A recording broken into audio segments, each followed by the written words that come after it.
Morning everyone, I am in Sissinghurst in Kent today. Sissinghurst is one of the National Trust properties, and so I'm on the estate here in the woodland, and there's a lake, and I'm just going for a bit of a detail of where these leaves collect. The level of the lake just drops down, and so everything is getting filtered through, and a load of old leaves have just collected. I mean, it's not a sort of quintessential beautiful image because some of these leaves are quite rough and dirty looking.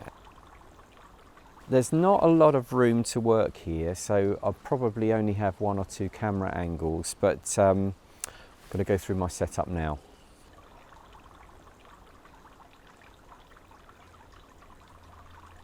So to explain what I'm doing this morning, I've got this upright composition.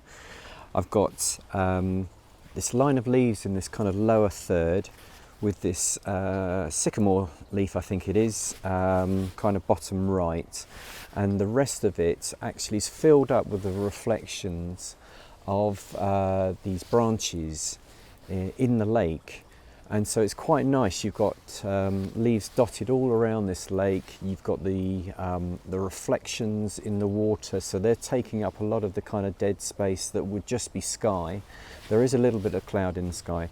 It's actually a really kind of soft, low contrast image. So as far as exposure goes, there's only about a 4.5 stop range here. The darkest part is just below these leaves, where it just drops down a little bit, and the darkest leaves are collected in the bottom of the lake, and the brightest bits are kind of where the highlights in the clouds have just picked up. So metering's not too bad, and I'm going to go somewhere in the middle.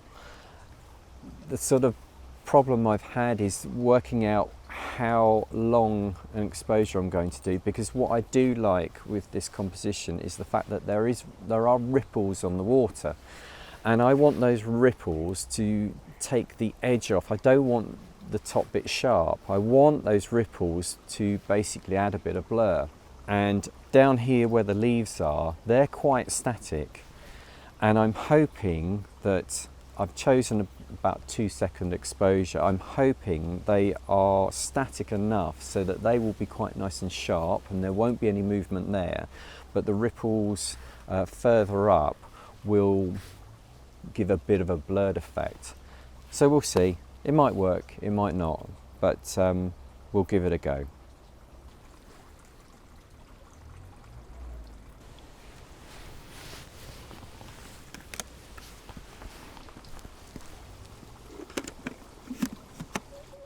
Okay, so in here I have got Kodak Ektar, it's 100 ISO colour neg film, and so I'm going to do 2 seconds at 11.5.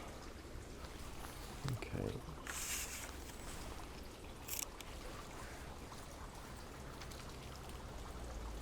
One, two. Cool.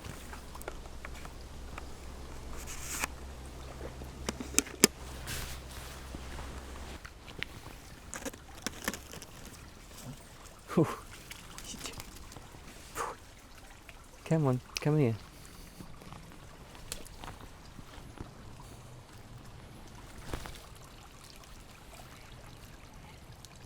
So that's me done. I'm going to get these shots developed and I will stick the pictures up, and then you can let me know what you think.